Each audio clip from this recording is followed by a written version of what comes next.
Hello, everyone. This session is about Asia's role in managing the global economy.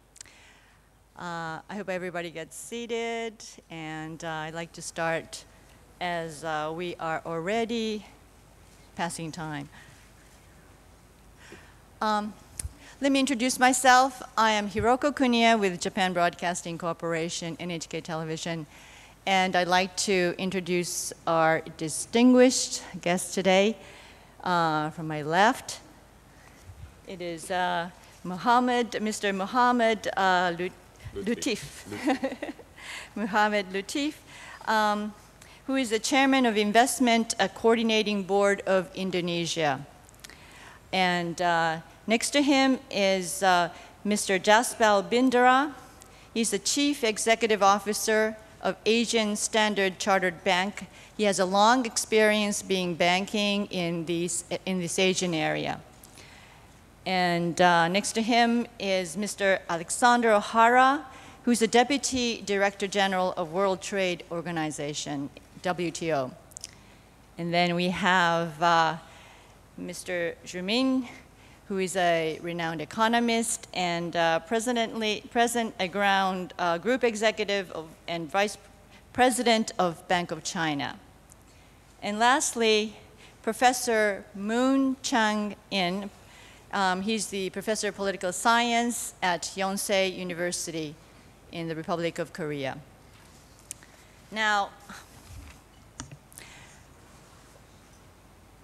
we have all seen what the crisis has done to the world, and it has become a very important issue to rebuild credibility and stability and trust in the international monetary system. And throughout this conference, we have been seeing how to regulate banks, improve their discipline, improve their transparency and accountability.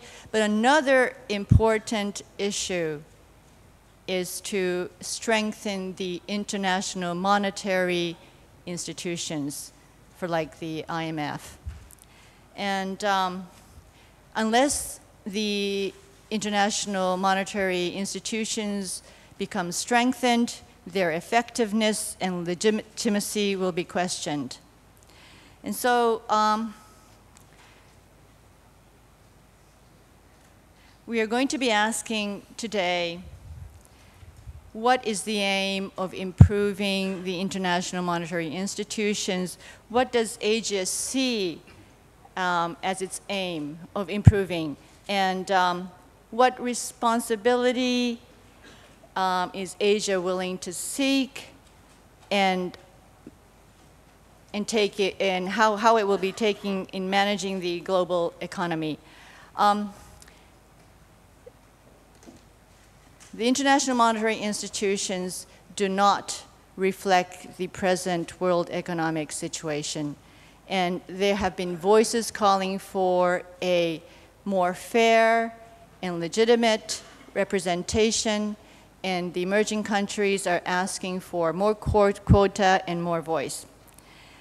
First of all, I would like to start out by asking Mr. Chung-In.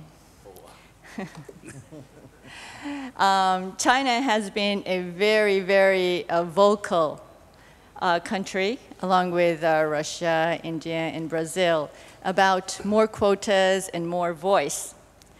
I would like to ask you, Mr. Chung-In, how would you like to see the IMF change? And what role does China want to seek by having a bigger voice? May I start with that? Well, thank you. Give me as a first opportunity. I thought we'd go by order, so I still have a few minutes to hiding behind, but now suddenly picked up. And I think it's a very important issue. But to be fair, I would say IMF is in a very difficult position, because in good days, people don't talk to them, right? But in bad days, if things go sour, people always are blaming them. And so IMF should take all the blames for whatever things goes wrong. But it's also very difficult for to do because we're still in the very much national-based the global governance. But having said that, generally I would say IMF should provide a few very important public goods to stabilize its global financial institutes. The few things provide a very stable currency, reserve currency, or currencies, regardless of its format, whether it's a dollar or it's a basket or a few others. But got to have a stable reserve currency. I think it's absolutely important, particularly important for Asia because we all together have a $4 trillion reserves as together. We count more than 65% of total global reserves. But a very volatile reserve currency is very difficult for Asian countries. I think it's the first issue. The second issue is I think that IMF will be able to behave as a lender of last resource in emergency cases. And IMF did it in 1998. Still, it's a lot of open issues. Some people are unhappy. When in this time, we thought there's still need for IMF. For example, in the East European countries and some island and countries. So they got to be act very fast and strong, and they will be able to reach the area timely and with proper policy, not necessarily on the deflationary side. I think this is particularly quoted by that way. So I think that would be another important role for IMF to do. But having said that, but for Asians' point of view, obviously we would like to see more and a strong voice from the region.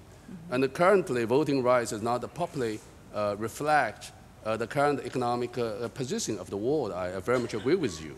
So we would like to see more change in the voting power from the regions. But I will emphasize that, yes, you can change the little bit for the voting rights, but the key issue still have the open platform, invite other people coming to talk, and at the equal base to solve the global issues. Because even we change the voting rights, still, the dominant by the US and the European countries.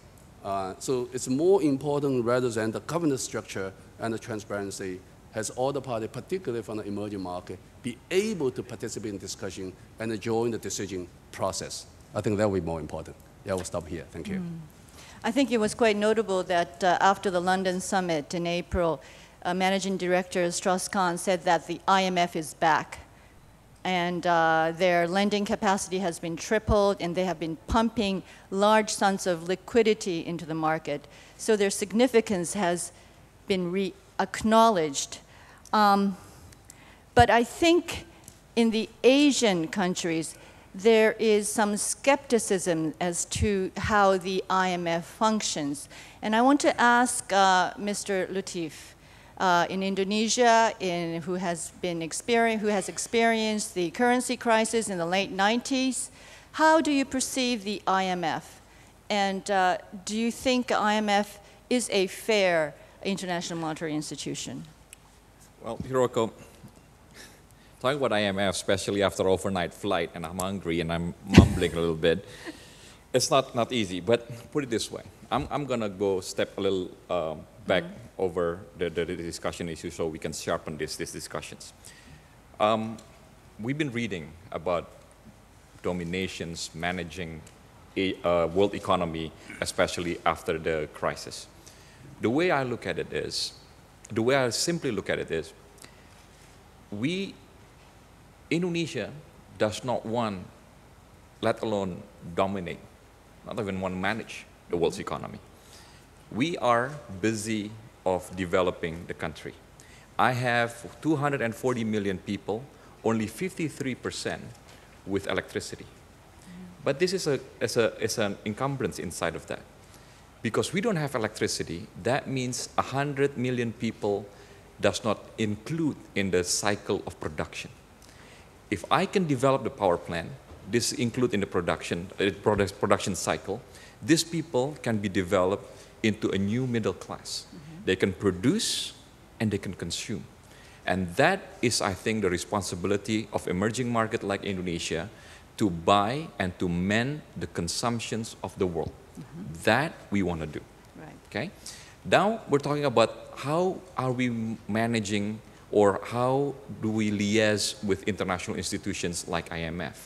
Indonesia is very, I would say, singled out, learn very difficult way of liaise or managing our economy with the International Monetary Fund. When we have this automatic disbursements to, what do you call it, to, and strengthening our currency, our reserve, about 2.5 billion, the president of Indonesia, in the middle of running the second term, he needs to explain to the people that this loan does not mean anything that we had experienced in 1999. We are allergic to this monetary fund. Oh, allergic. We are allergic to it. You know, we don't want to even hear about it. Okay? But this is the fact. You know, we learn difficult ways of doing it. I mean, you know, we don't want to point fingers. It was in the past. Now we're looking forward. So now, if mending the world consumptions means that's responsibility for the world, we want to do that.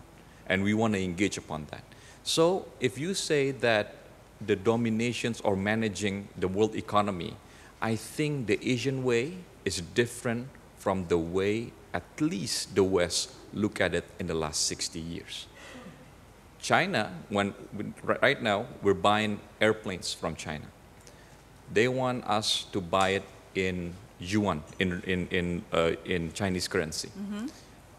I think it's not because it's to put the influence of China into Indonesia, but I think they just want to manage their basket of risk, not in US dollars, but in other currency.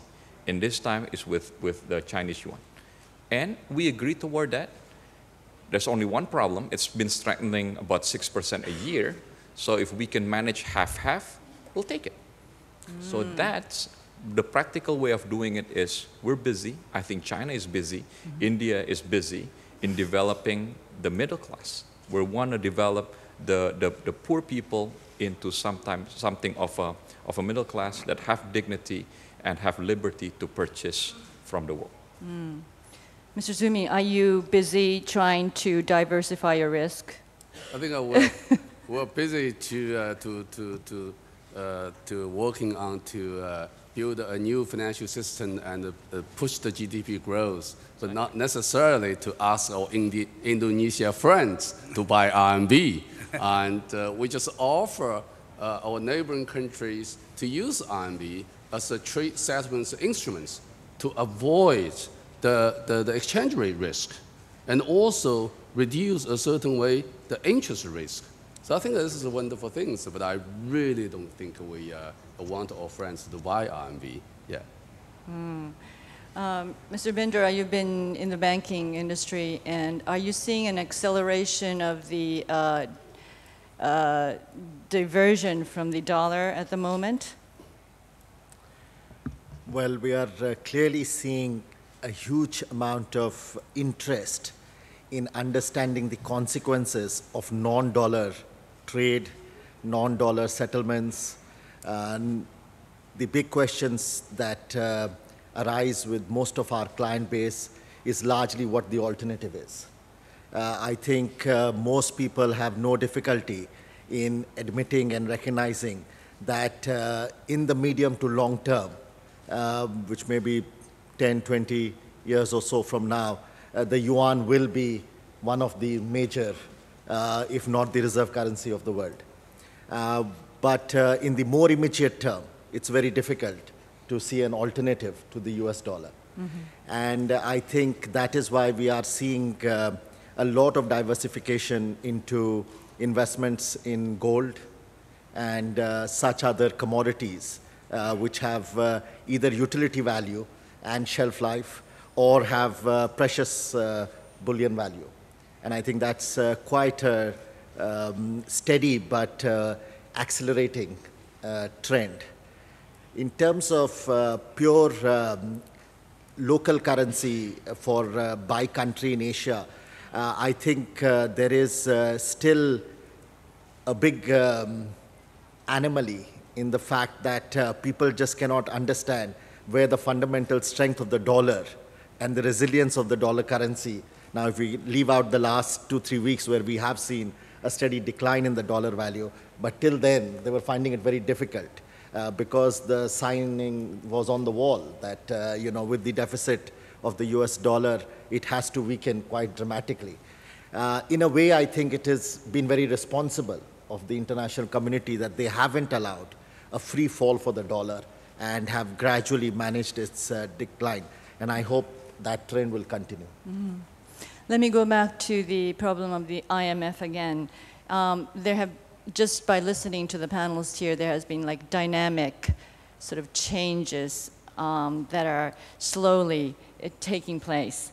And I would like to ask Professor Moon, how do you perceive the credibility, the legitimacy of the IMF, and how should it change from your perspective? South Korea, I think, also underwent the currency shock in the late 1990s, and in Korea, it is called the IMF shock, right? Yeah. But really going back to Dr. Chung-In's argument about the legitimacy of the current IMF system, we really think about it again. The greatest beneficiary of current financial crisis ended up being IMF, with increase in the financial pool. But let's go back to 1971. There was a collapse of Bretton monetary system. And then they should have been the fundamental overhauling IMF system. But there was no such overhauling. There was institutional inertia going on. Then for the past, almost 30 years, there has been really sea-wide changes. Okay? Look at the size of economic size, trade volumes, okay? Foreign reserve, as Dr. Chung-In pointed out, 65% of foreign reserve is concentrated in just Northeast Asia. Yet, those kinds of changing power has not been reflected in IMF governance structure. And more importantly, has IMF been good? Look at the South Korean case. It's called the political economy of overkill. Okay? IMF came up with a wrong diagnosis, the Korean economy on the verge of total death. Then we chose the prescriptions different from IMF. We barely recovered our economy. And also look at the current situation too. IMF failed to predict financial crisis last year. It barely came up with solutions to current problem. Therefore, it really is time for us to really rethink about the governing structure of IMF, its wisdom, and its utility. Some voices in Asia, I hear that there might be a double standard that has been placed on the IMF, that the IMF can voice strongly against developing countries who need support, but are unable to say anything to the advanced countries. Mr. Professor, do you share that view? Oh, yeah, naturally, of course.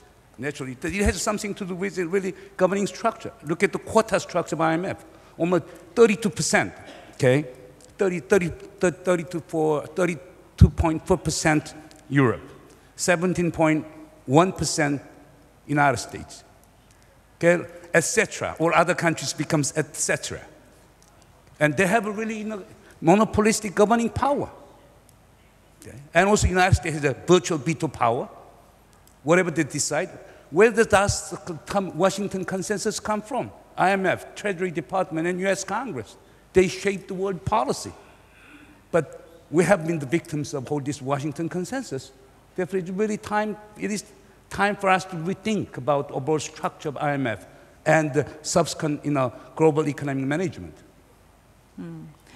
Mr. Jara, you are with the WTO, and you probably know how important it is for an international institutions to be credible and fair for anything to be pursued. And you are hearing all this skepticism or perhaps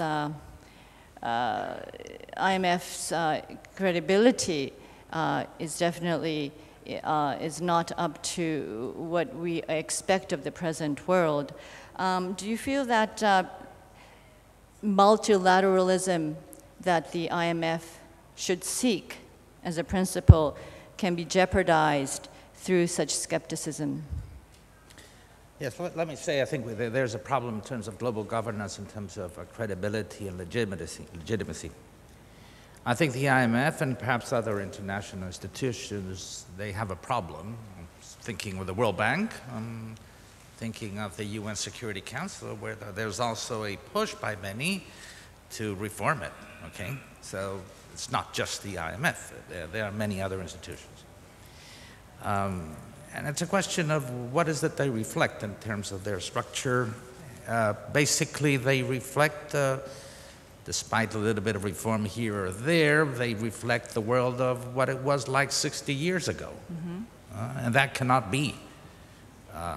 When this crisis shows, as has been said here, that you need more international cooperation, you need the strengthening of the financial regulation, be it the Basel, the Financial Settlement, the Financial Supervisory Board, be it the IMF, or in many other aspects, you need to strengthen that. And you need to subject everyone to equal disciplines. You need somebody independent with authority, with knowledge to tell, we have a big imbalance in the United States or in Europe or whatever. That has to be the IMF or something like it.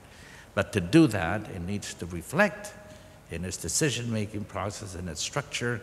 It needs to reflect the realities of today and the realities of tomorrow.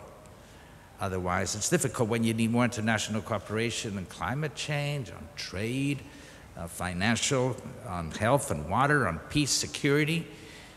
The global governance has to reflect the world as it is. I think that is a very important aspect, and I think we have to move in that direction. Otherwise, I think it's very difficult to ask emerging economies to cooperate more, to assume greater responsibilities. And with greater responsibilities, you need a greater say, a greater participation in all of this. Look, for example, at the IMF. You have the participation of some European countries. Today, they have one currency, most of them, but they participate individually. I would say that if they were to change in the IMF and the Eurozone would have one seat with one voice, maybe that would help Europe assume a greater role and have more power instead of this dispersion they have today, which is a reflection of what Europe was many years ago. So there are many sides to it, and I think it's an important political issue, and it's going to take time to solve, but it needs to be solved, I think, in looking at the whole, not just the IMF. It's a question of global governance in which all the different pieces have to work harmoniously. So you're saying that IMF is only part of the whole blueprint that we need to pursue to redesign the global governance. Fortunately, I come from an organization that we saw that from the beginning. We work on the basis of consensus. So it's one vote, one country, we never vote. We decide on the basis of consensus. But the deadline is 2011 January that the G20 has laid down for the reform of the IMF. And you know, when the crisis sort of subsides, the political will can easily be lost. And as we've seen in the WTO, the Doha round is going nowhere. Do you think the political will sustain, Mr. Jara? Well, I think the political will is also a reflection of the kind of problems that we have. And as I said, if you need more international cooperation in different fields, things will have to adapt in order to make that cooperation possible, because you're asking countries to participate more, to become more responsible, so they wanted a bigger share of the pie. But I think that it's also a question of what needs to be done and how countries have to move along the path of increasing international cooperation, not only in the field, as I said, of the IMF, but in many others as well. But I would probably be hearing voices from Europe and the United States. Perhaps more quota, more voice means more responsibility. And do Asian countries have the capability to respond to that? Mr. Bindra, how do you see what kind of responsibilities and capabilities Asian countries should be able to take when they request for more voice? I think it's been very well brought out by the G20 because pre the G20, there was a huge concern in the Asian economies that in the middle of this financial crisis, the Western OECD world will impose big protectionist measures. And I think the agreement at the G20 with the strong inputs and persuasion of the large Asian economies ensured that there was a consensus against that. Now, we might pick up on some instances where that hasn't been followed entirely in practice, but at least there is a moral commitment to that. I think at the forthcoming Pittsburgh meeting of the G20, there is again a big move towards making sure that the fiscal and monetary stimuli, which has been introduced in a very well coordinated way around the world, will continue till this fragile recovery is far more solid and the economies are out of the woods. And if they can achieve that, that'll be another step forward. But I think to your question, clearly, together with the authority for more voice at the international governance for us, be it IMF, be it WTO, be it climate change, etc., comes the responsibility. And I think we are seeing early signs of that responsibility being met. China recently announced a very big commitment to the IMF, which is a huge step forward. I think India, for the first time, has become a donor to the IMF recently, and I think those are first good steps. I think we are hearing in the recent trade ministers meeting, which was organized only a week ago in India, that there is a renewed commitment to the Doha round, provided the United States plays a cooperative manner. There will be a huge push to make that happen. And we are hearing the similar kind of voices also towards the climate change, where there is a greater sense of urgency to find the solution rather than claim the excuse of being excluded. So I think the responsibility is being demonstrated. So the G20 will be a major forum for this discussion, and I have 3 countries that will be participating in the G20: South Korea, China, and Indonesia. They will be all participants, and I was wondering, how can Asia keep the momentum going on for reform and to the direction that Asia would desire in this international arena? Mr. Zhu-Min, may I ask what would be your strategy and China's strategy, and how should Asia be approaching? I cannot say China's strategy, but personally, I think my strategy is if we vote Professor Wu being the new managing director for IMF, we'll solve all the problems. And with very strong things in mind, probably he will lead the whole reform forward. Now, let me go back to the real life. I think where everybody talking about the changing government structure of IMF, right, talking about the voting rights, it's obvious that's the things going on. So obviously, the voting rights structure should change in IMF. But from Asia's perspective, I think it's more important we have to change things here in Asia. I think it's more important than be easier to talk about global financial architectures. Let me give you a few examples.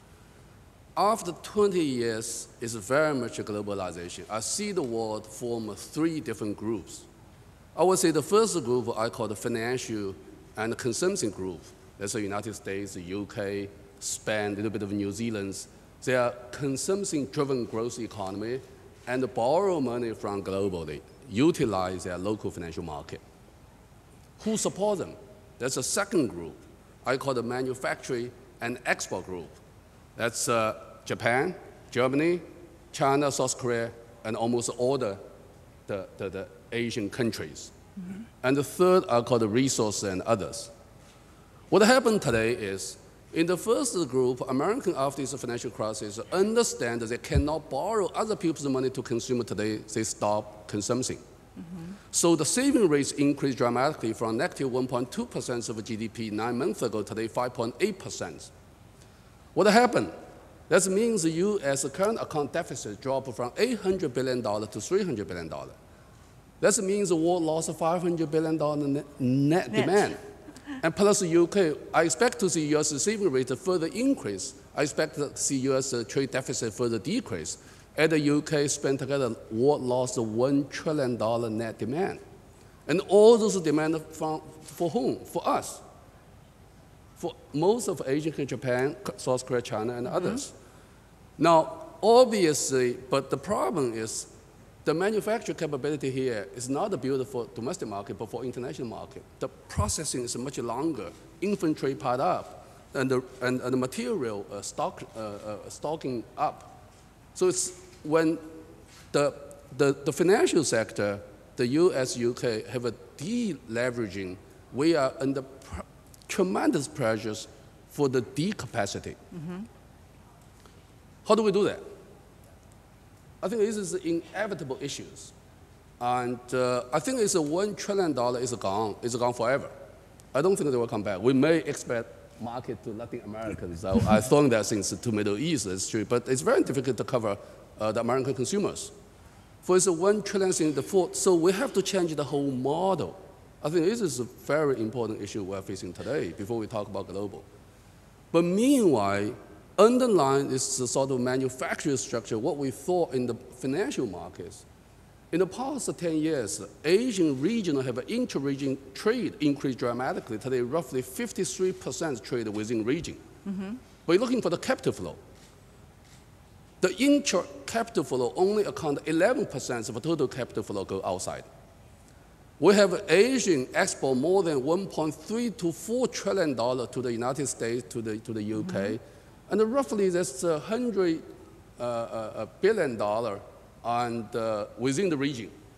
It's very small. So obviously that's created both the trade unbalancing and the current and the capital account unbalancing. I think that's created very difficult situations for us. Go back to IMF. Obviously IMF have a responsibility to monitor, as the professor recommend, to forecasting crisis, or not forecasting crisis, I'm sorry to say that, nobody forecasting crisis, to forecasting the economy. But if you further go there, you say IMF should be responsible for adjust and monitor the global imbalancing.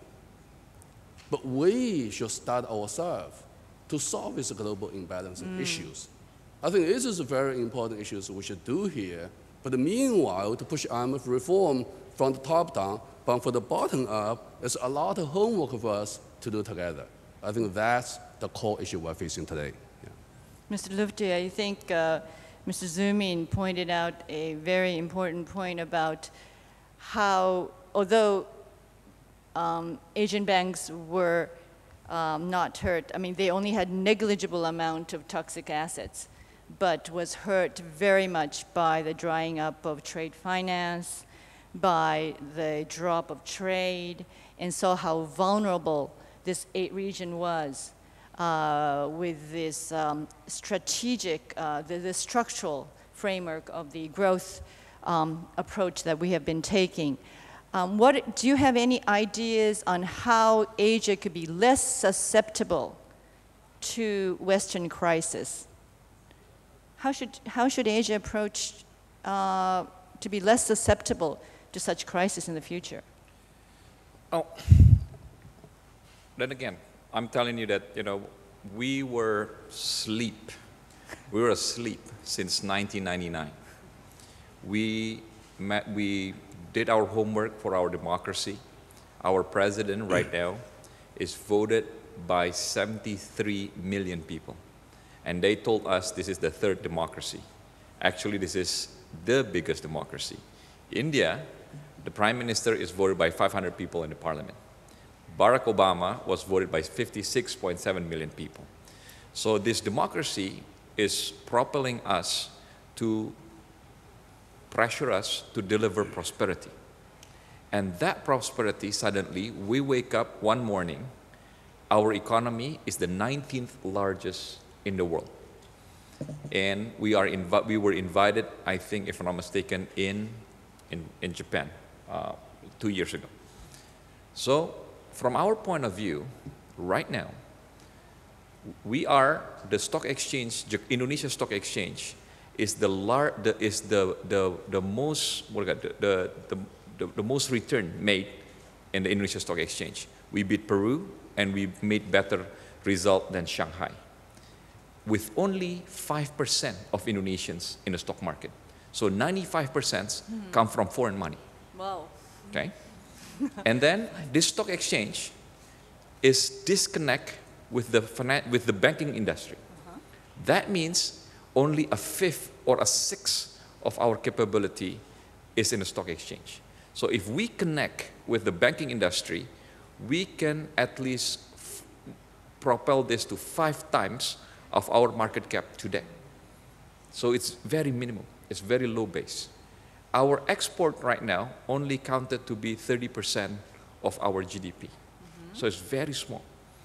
So the industrial capacity is only for 60% of our industrial capacity is for domestic market. So if you ask me now what needs to be done with the world right now, we are busy inside.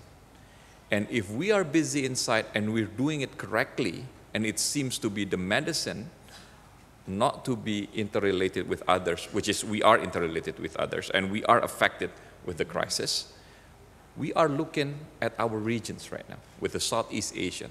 We have 600 million people right now in the market.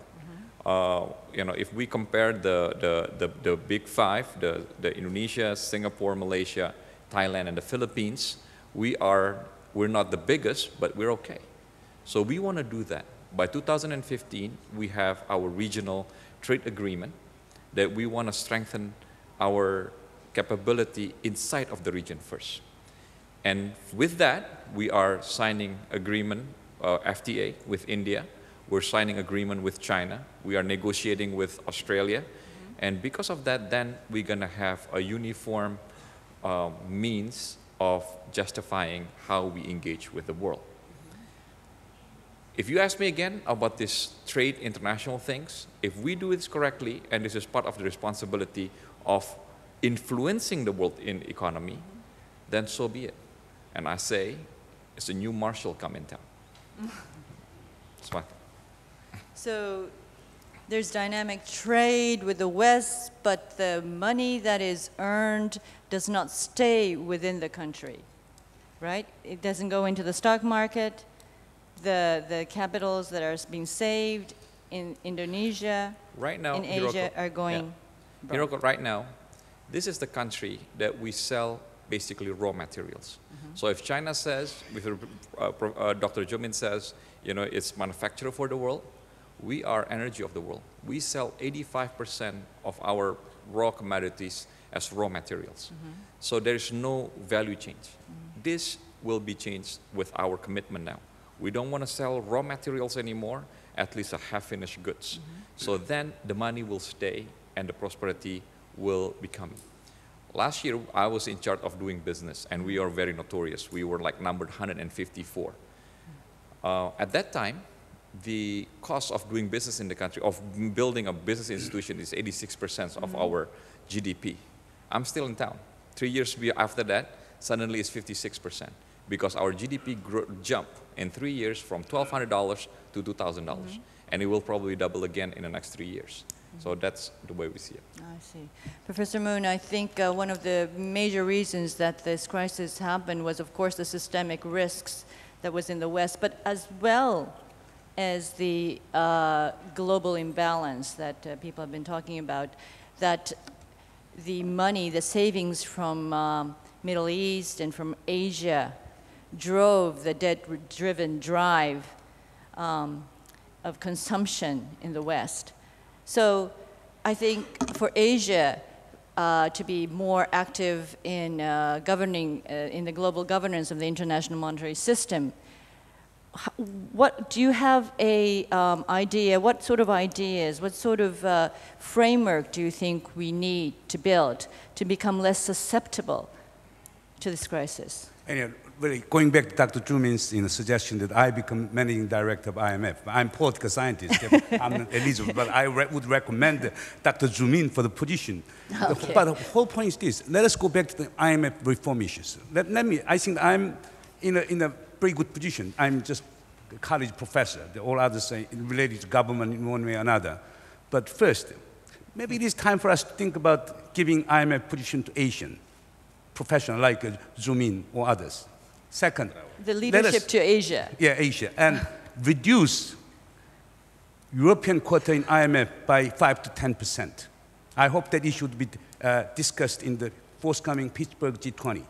You're saying 5%? 5 to 10%. US is suggesting 5%. Japan is suggesting 10%. But Europe is saying no. I think the BRICS is not a suggesting single. 7%. Yeah, right. And third, I would suggest that the no more veto power to the United States. Therefore, What- no more Washington consensus. No, Beijing consensus. let me be clear. You're saying that America right now has about nearly 17% of the quotas. It should go below 15% so that it doesn't have the veto power? Well, it's not. What is really interesting is this. It is called institutional inertia built in IMF. There is no veto power reserved for the United States.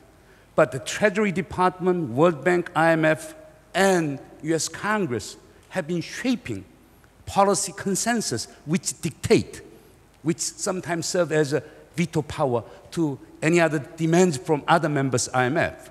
Therefore, it is very serious. We got to really think very seriously that one. And finally, I would suggest that the most strengthening of professional step at IMF is becoming too much politicized, contingent upon the amount of contribution in IMF member countries. Really, IMF got to be professional. And now going back to regional setting, yes, we have been extremely vulnerable to international the turbulences. 1997 was a good example. And at that time, in fact, the Japanese Ministry of Treasury suggested the possibility of forming Asian Monetary Fund. For some reason, Japan gave it up. Then there was a Chiang Mai initiative, which has been working. And in the wake of last year's financial crisis, Chiang Mai initiative has further strengthened. And the Fukuoka summit meeting involving China, Japan, South Korea has further strengthened currency swap in Northeast Asia. Now, and also, now you have a new administration in Japan. New Prime Minister Hatoyama has been suggesting Asian Monetary Fund. And also he has been proposing Asia Currency Unit. But I think really it is time for us to think about more strengthening of regional financial and currency cooperation. But one caveat is in order. Such a kind of regional effort should not undercut what IMF has been doing. Therefore, they got to be very in the precarious balancing between financial regionalism on the one hand and existing financial order shaped around IMF.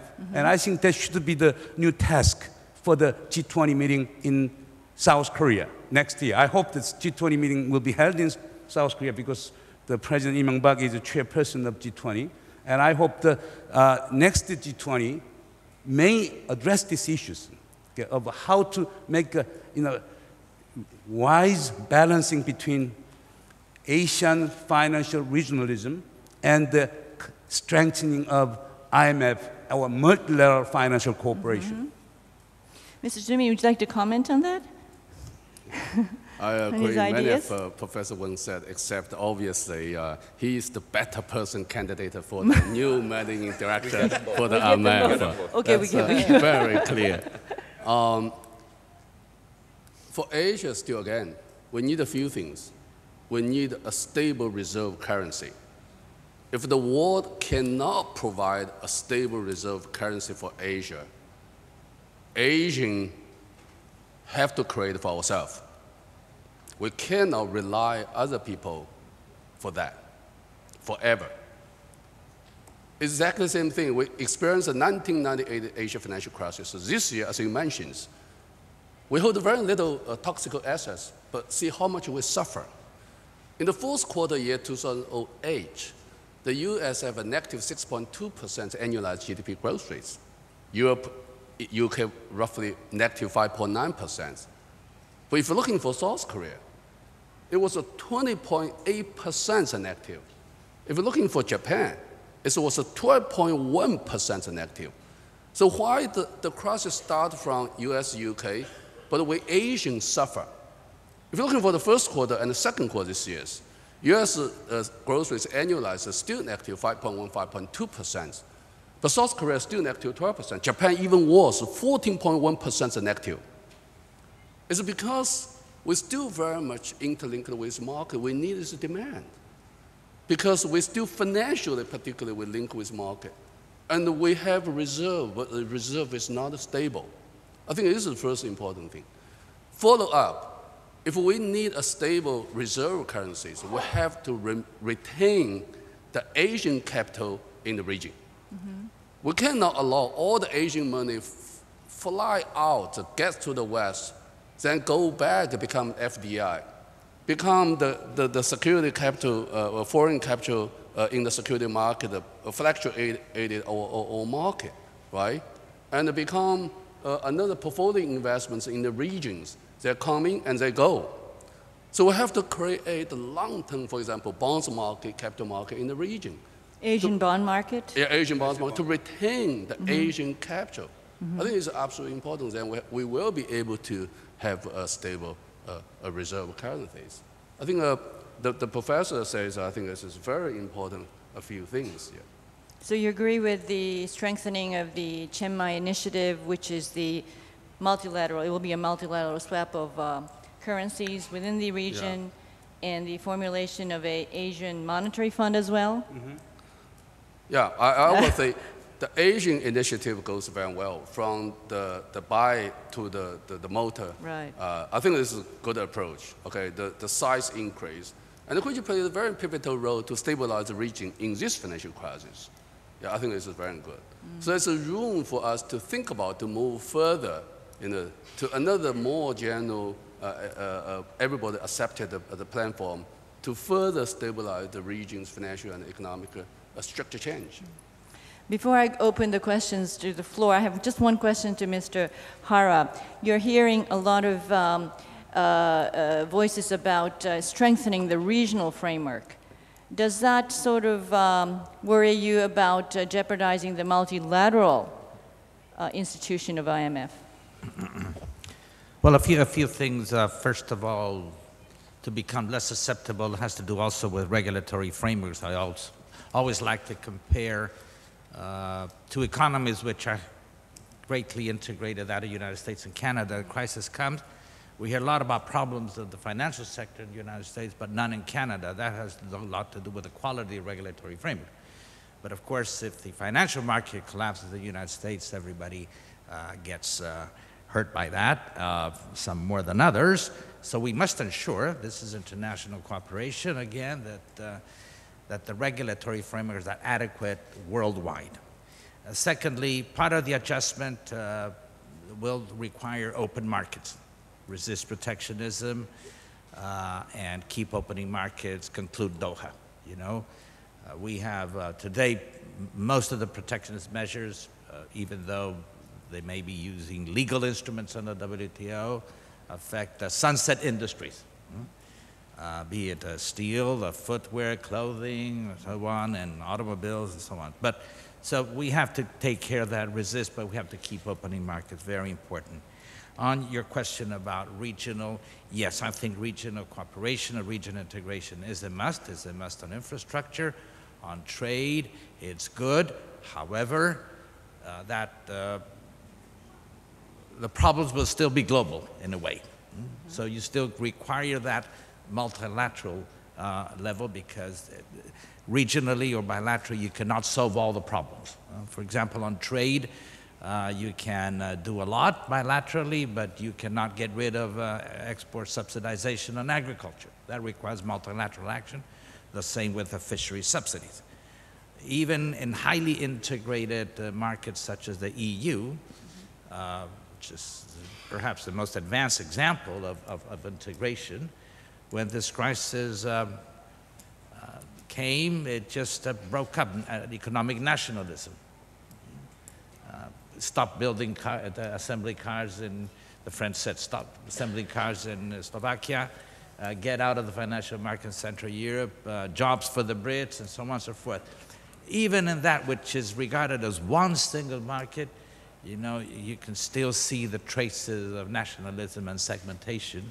So regionalism is part, but it's not the complete answer to the problems and the challenges that we're facing.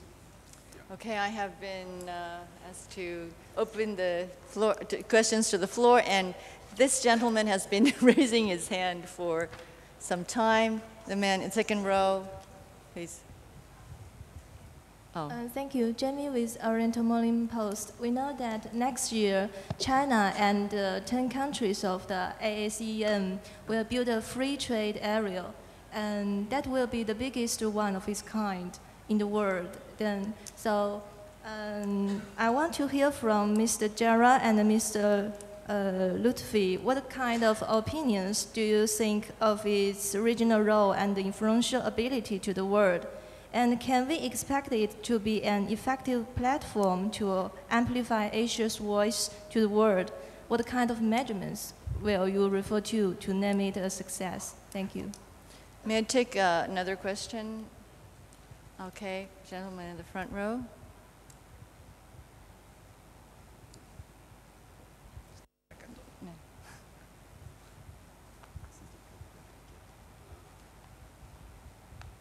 Nakatomi, Japan External Trade Organization. Well, my impression is IMF is fast, perhaps too fast, and WTO is slow, perhaps too slow, because of consensus. And I very much would like to know the contrast, how you are looking at the situation. That also creates a problem regarding the coverage of WTO negotiation. Singapore issues like investment competition have been dropped from the coverage of negotiation. That's a problem, perhaps, for creating a future business environment. These two questions. Thank you very much. That's to Mr. Hara or whoever. Okay. Okay, the lady at the very back. There's three ladies. Three ladies. Yes. Oh, sorry. Oh, well. Thank you. I would like to address this question to Mr. Zhu Min, by the way, Tian Wei from China Central Television. It's interesting that before, many in China have considered we were the students of the Western financial system, and therefore what they say, we take note. And obviously, recently, we have seen a mistake being made by this quote-unquote teacher. And I'm wondering, I would like to address this question to Mr. Zhu, how is that failing trust of the Western financial system is influencing the policy debate here in China among policymakers, such as you and many of your friends? Thank you. Okay. Maybe I will start with the last question. Let me have them answer these three questions first. First of all, your teacher failed, Mr. Zhu. Yes. What are the implications to the policies? How has it been influenced? I think there are two different things. One thing, we stunningly seeing all those big house fails, all those model hero collapse, all the principle we believe now disappears. It's a big shock for us, that's very true. Because we, particularly in financial sector, learned quite a lot of deal from the model and from the market principles. And today, they're very shaking, if not very thoughtful. However, I would say for us, we're still a student, we'll say, today. Because if we're looking for the whole, take a banking sector case, yes, in 10 largest banks in China today, the Chinese bank account for 3 to 4 positions. But that not necessarily means we're strong. We're big, that's very true, because Chinese market is big. We have a very good profit in domestic market. But it doesn't mean we're strong enough, have a very strong competitiveness in international market. It doesn't mean we have a strong and first-class infrastructure. That doesn't mean we have a superb corporate governance. There's still a lot of things we need to improve. Yes, few people made mistakes, a few institutes made mistakes, so that's caused the financial crisis. But in general principles, for Chinese financial sectors, there's still a long way to go to learn, to catch up with the best practice of the world. Because today we still see a lot of good financial institutes stand there. They have a very good experience and good practice. We still learn. I think in the past 30 years, everybody talk about the Chinese success, about reform. I would like to underpin the most important things is our learning ability. Because we're open, because we keep learning, because we always think we're pupil of the world classrooms. So yes, many things happen, many things change, we're getting ever stronger, but we think we're still students. We're learning. That's the way we're growing. Thank you. Okay, the question, I'm not sure if I really understood correctly about the opening of the region, and I think the ASEAN region is looking for a free market by 2015. I guess I'm trying to, opening of the region will amplify, your question was, how does the opening of the region amplify the, yes, I'm sorry. Actually, we know China and 10 countries of ASEAN right. will build a free trade area next year. And at that time, it will be the biggest one of its kind in the world. So I want to know, can we expect it to be an effective platform to amplify Asia's voice to the world? And what kind of measures will you take to name it a success? Thank you. And my question is for Mr. Jara and Mr. Lutfi. Thank you. Mr. Jara, Mr. Lutfi, yes. Would you like to answer that? Well, I'd like to say, I don't know if it's going to increase the influence. It certainly will probably will strengthen the economies, because the free trade agreement, after all, is not one common trade policy such as the one we see in the European Union. Each one will still have its own free trade, its own trade policy. And as a matter of fact, many of these countries in the region are also negotiating free trade agreements with countries outside the region, and therefore expanding their markets continuously. Differently from other parts of the world, also I think there is a reality, at least in Southeast Asia and China included. This is sort of a process of economic integration which by and large is industry-led. That is, the industry supply chains has already integrated. And now the governments are simply cementing that by bringing all the tariffs down and facilitating trade. That is different from what happens in Africa or Latin America. So it's a bit different. And then I don't know if I should answer Mr. Nakatomi's question. Yes, please. Well, Nakatomi also said about the WTO being very slow. I always have to say, reaching a consensus is slow. But the basic problem with the negotiations in Doha, they cover many areas. They're very complex. There are many interests at stake. But I think it has to be slow, because this is really the first time in history that you're trying to effectively liberalize trade in agriculture.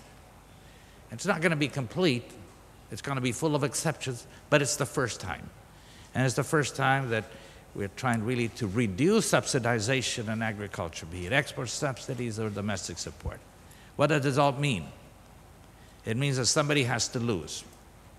So the farmers in Japan, in Korea, in Europe, in Norway, Switzerland, the United States, and hopefully also some in Canada, you know, money will be taken away from the pockets of a few.